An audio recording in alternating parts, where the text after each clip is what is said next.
Olá, pessoal. Hoje nós vamos estar iniciando o capítulo número 7, cujo título é A Definição de Edificar. Nesse capítulo 7, nós vamos dividir em 3 vídeos. Vamos iniciar? O discernimento que o Espírito Santo nos dá, através de Paulo, ecoa alto no meu espírito. O que fala em outra língua, a si mesmo se edifica, aperfeiçoa. 1 Coríntios, capítulo 14, verso 4. Procurando no dicionário Webster definições da palavra edificar, encontrei várias. Quando o Webster escreveu o dicionário, ele usou muitos versículos para suas definições. Mas com o tempo e com as múltiplas impressões, muitas dessas referências bíblicas foram editadas e retiradas das últimas impressões. A minha é uma impressão antiga dos anos de 1800 e ela contém essas referências bíblicas. Número 1.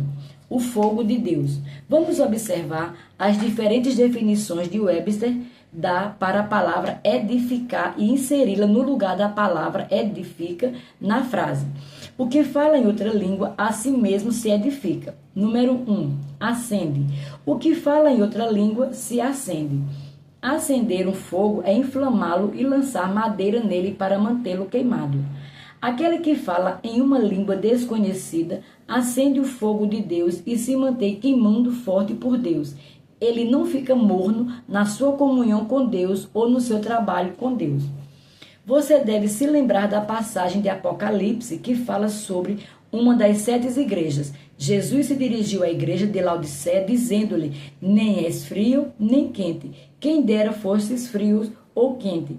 Assim, porque és morno e nem és quente, nem frio, estou a ponto de vomitar-te da minha boca.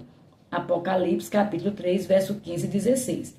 Nesta passagem, Jesus fala sobre ser espiritualmente frio, como algo que é melhor do que ser espiritualmente morno. A princípio, poderíamos não entender isso. Presumiríamos que ser espiritualmente morno seria melhor do que ser espiritualmente frio. Mas temos de considerar como uma coisa se torna morna. Em algum momento ela teve calor aplicado sobre ela, mas o calor foi removido e ela perdeu seu fogo. Jesus está dizendo que ele prefere que alguém seja espiritualmente frio, o que significa que ele nunca teve o fogo de Deus, do que ser morno, o que significa que ele teve uma medida de fogo de Deus, mas o perdeu. Aquele que fala em uma língua desconhecida manterá o fogo de Deus se movendo em sua vida. Ele manterá esse fogo interior ardendo em chamas para Deus. 2 Timóteo, capítulo 1, verso 6 nos diz: reavives o dom de Deus. A versão amplificada desse versículo diz: quero lembrar-lhe de reavivar, reacender as brasas, atiçar a chama e manter queimando o dom gracioso de Deus, o fogo interior que está em você. Como podemos manter o fogo de Deus, o dom de Deus ardendo? Uma maneira é falando em outras línguas, porque o que fala em outra língua a si mesmo se edifica, se inflama. Subtítulo: servindo com o fogo de Deus. Aquele que fala em uma língua desconhecida também se inflama no plano de Deus e no ministério para o qual Deus o chamou. Ele se mantém ardendo em chamas com relação ao seu chamado, o que o ajudará a ser fiel ao seu chamado. Ele não ficará entediado com o ministério para o qual foi chamado. Por tédio, ele não acabará se intrometendo em um ofício para o qual Deus não o chamou, algo perigoso e que devemos evitar.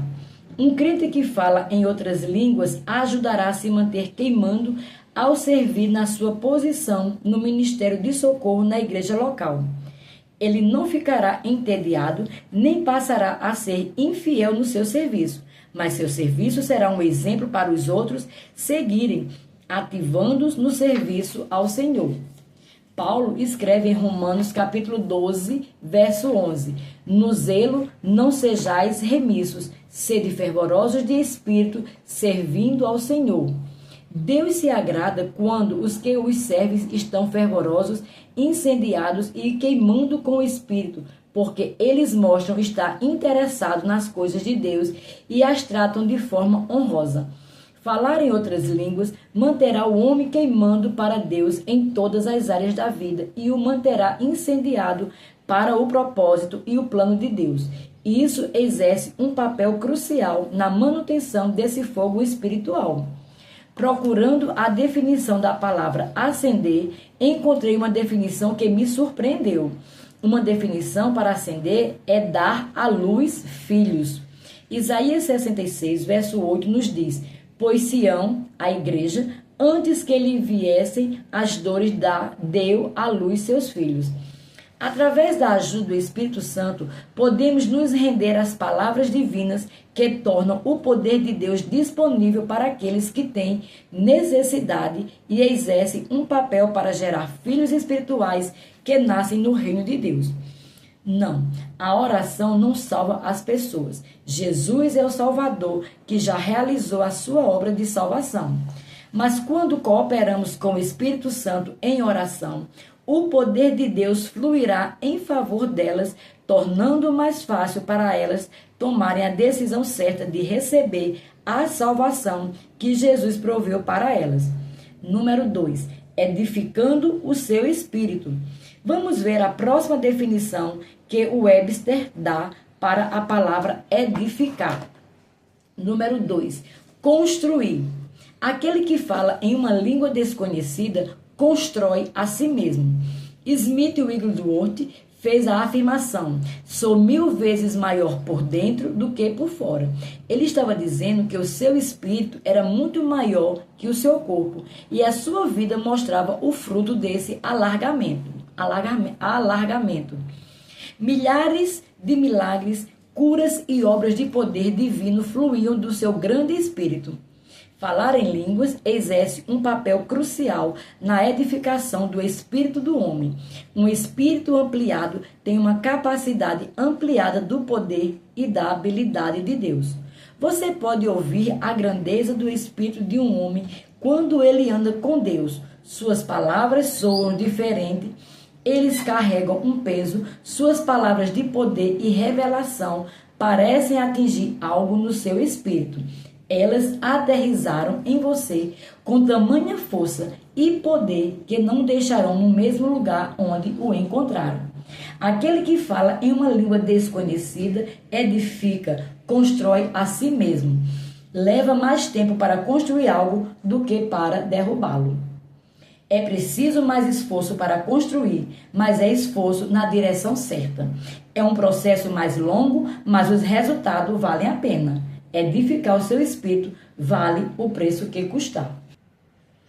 O processo de edificação que acontece em um homem quando ele fala em outras línguas não acontece da noite para o dia.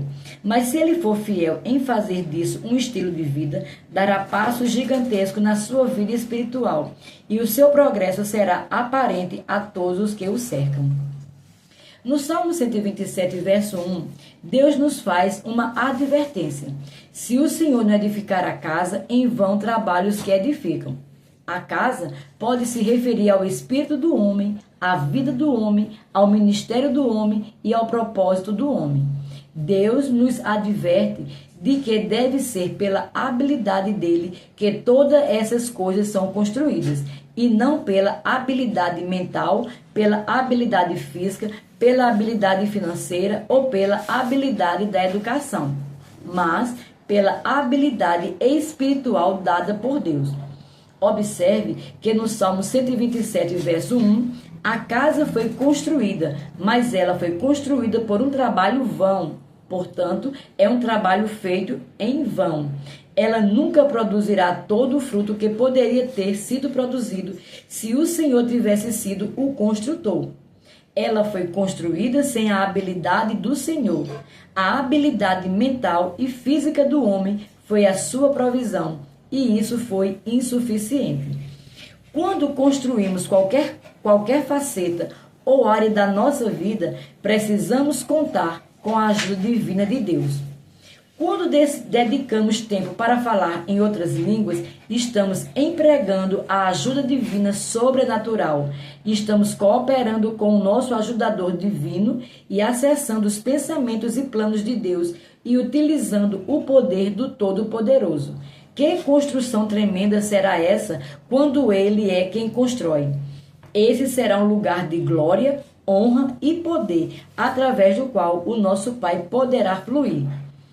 A edificação do espírito do homem de sua vida, ministério e propósito não deve ser feita pela força e poder natural humano, mas pelo Espírito de Deus. É uma habilidade e poder que procedem de Deus.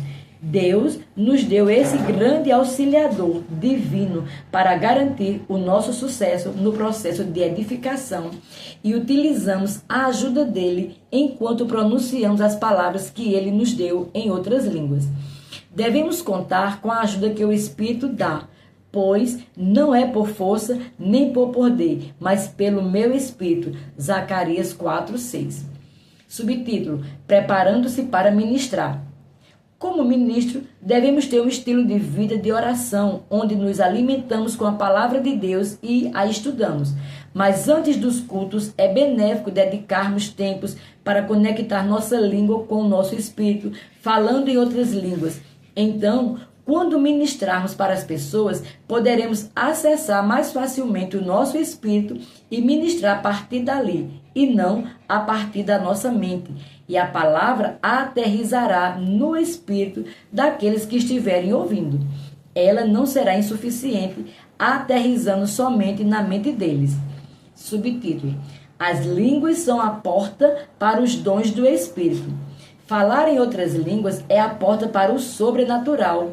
É a ação espiritual que nos introduz à prática de operar nos dons do Espírito, que flui conforme o Espírito deseja. Não somos nós quem decidimos quando e como os novos dons do Espírito fluem e operam. Eles fluem somente conforme o Espírito deseja. Mas falando em outras línguas, tornamos o nosso espírito sensível ao Espírito Santo e nos colocamos na posição de perceber quando ele quer se manifestar através de um dos 9 dons. 1 Coríntios capítulo 12, do verso 7 ao 10. Aqueles que dedicam tempo para falar muito em outras línguas terão os dons do Espírito fluindo em sua vida diária e através do seu ministério, mais do que aqueles que não oram muito em outras línguas. João 16, verso 13 nos diz que o Espírito de Deus nos mostrará as coisas que estão por vir. Quanto mais dedicarmos tempo para falar em outras línguas, mais Deus poderá nos mostrar as coisas que estão por vir. Tive muitas experiências maravilhosas com Deus em oração, como resultado de dedicar tempo para falar em outras línguas. Tragédias foram evitadas e vidas foram poupadas. Dedicando tempo para falar em outras línguas, Deus me mostrou coisas sobre a minha própria vida, coisas sobre as vidas de nossos filhos e coisas sobre o ministério para o qual fomos chamados. Ele também me mostrou coisas que ajudaram as vidas de outras pessoas. Subtítulo: A vida de um bebê é poupada. Um desses incidentes ocorreu quando eu estava falando em outras línguas antes de adormecer certa noite. Enquanto eu estava deitada falando baixinho em outras línguas, vi um menino de 1 ano de idade com um andar muito instável saindo de uma casa em direção a uma garagem e parando para brincar atrás de uma picape prateada. Enquanto ele estava parado ali, vi um homem sair da casa, entrar na caminhonete e, sem saber que o bebê estava atrás dele, dar marcha a ré sobre a criança. Quando vi isso, eu disse: eu amarro o espírito da morte sobre essa criança em nome de Jesus e libero o poder de Deus e os anjos de Deus para protegê-la. Continuei orando em línguas por um breve período para ver se Deus dizia algo mais, mas senti uma liberação, então adormeci.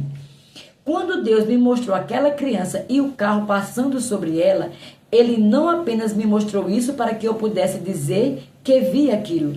Ele me mostrou aquilo para que eu exercesse a minha autoridade sobre a situação e a transformasse. Temos autoridade sobre o inimigo e podemos abortar os planos dele. Quando Deus colocou Adão na terra, ele deu a Adão domínio sobre ela. Era função de Adão guardar, proteger e cuidar da terra. Gênesis capítulo 1, 28. Quando Adão falhou em exercer sua autoridade e em manter Satanás fora do jardim, ele cedeu ao inimigo, pecou contra Deus e cometeu alta traição.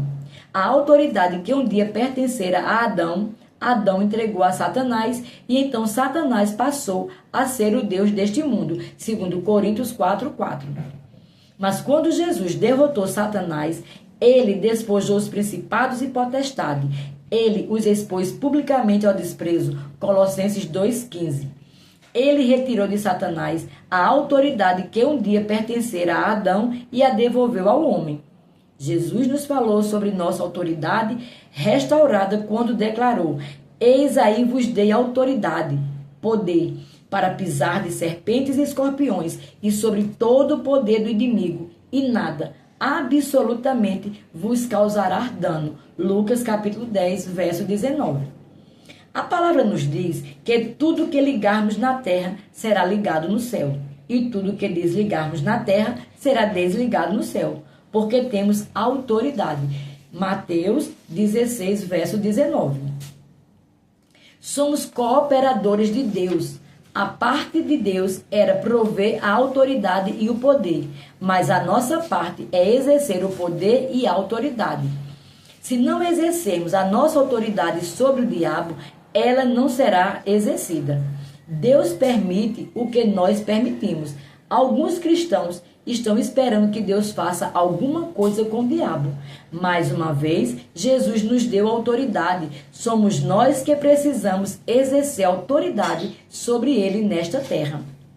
Deus me mostrou aquela criança sendo atropelada pela caminhonete para que eu exercesse a minha autoridade sobre a situação e a vida da criança pudesse ser salva. Embora eu estivesse orando em outras línguas, quando vi aquilo acontecer com a criança, eu não usei outras línguas para lidar com o diabo. Quando estamos falando em outras línguas, estamos falando com Deus e não com o diabo. 1 Coríntios capítulo 14, verso 2. O diabo não entende o que eu estou dizendo quando estou falando em outras línguas, porque estou falando a linguagem de Deus. É uma linguagem que é entre eu e meu Pai. Não tratamos com o diabo falando em outras línguas. Nós tratamos com ele exercendo a nossa autoridade sobre ele. Falando em outras línguas, meu espírito estava sensível ao Espírito e percebi que o Espírito Santo estava revelando sobre o plano do diabo de fazer mal para a criança. Mas quando o Espírito revelou isso a mim, tratei com o inimigo usando minha autoridade. Assumi a autoridade sobre ele.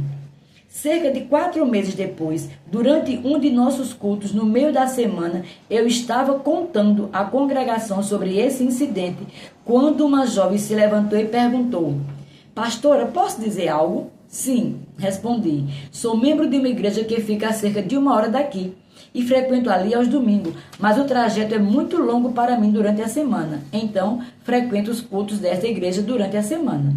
Eu cuido dos netos do meu pastor e eu estava com eles há algumas semanas, quando toda a equipe estava na casa do pastor para uma festa de Natal. O neto do pastor, de 1 ano de idade, saiu da casa e eu estava brincando na garagem, atrás de uma SUV prateada que pertencia a um membro da equipe. O membro da equipe saiu da festa mais cedo, entrou na caminhonete, mas não viu a criança atrás dele. Ele deu marcha a ré e passou por cima de alguma coisa sem saber o que era. Ele foi à frente novamente, passando sobre ela com a intenção de sair e ver o que havia atingido. Quando saiu da caminhoneta, ele viu o menino de 1 ano deitado no chão com as marcas no abdômen e nas pernas.